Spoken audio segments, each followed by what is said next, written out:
আসসালামু আলাইকুম, welcome back to my channel.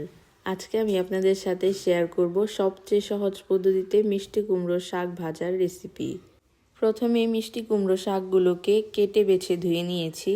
এবার একটি কড়াই নিয়ে নিয়েছি, কড়াইতে শাকগুলো সেদ্ধ করার জন্য দিয়ে দিচ্ছি পরিমাণ মতো লবণ, কুচি করে কেটে রাখা পেঁয়াজ এবং কয়েক টুকরো কাঁচামরিচের ফালি অ্যাড করে ভালোভাবে মিশিয়ে নিচ্ছি। মেশানো কমপ্লিট। এবার একটি ঢাকনার সাহায্যে 10 মিনিট সময়ের জন্য শাকগুলো ঢেকে সেদ্ধ করে নিচ্ছি।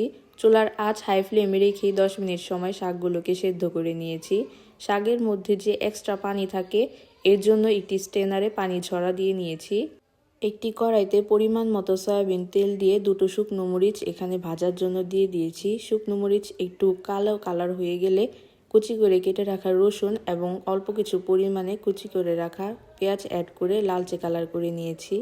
এবার সেদ্ধ করে রাখা শাক অ্যাড করে দিচ্ছি। শাক অ্যাড করা কমপ্লিট। এবার ভালোভাবে সবগুলোকে মিশিয়ে নিচ্ছি।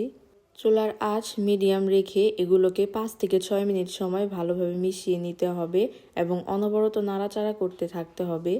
5 মিনিট পর এই তো শাক রান্না কমপ্লিট। শাক কিন্তু একটুও কালচে হয়ে যায়নি। অনেকের শাক কালচে হয়ে যায়, অনেকে পুড়িয়ে ফেলে, কিন্তু দেখেন শাকগুলো একদম সবুজই রয়েছে।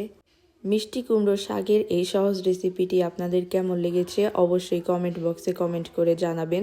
ভিডিওটি শেষ পর্যন্ত দেখার জন্য অনেক অনেক ধন্যবাদ। আল্লাহ হাফেজ।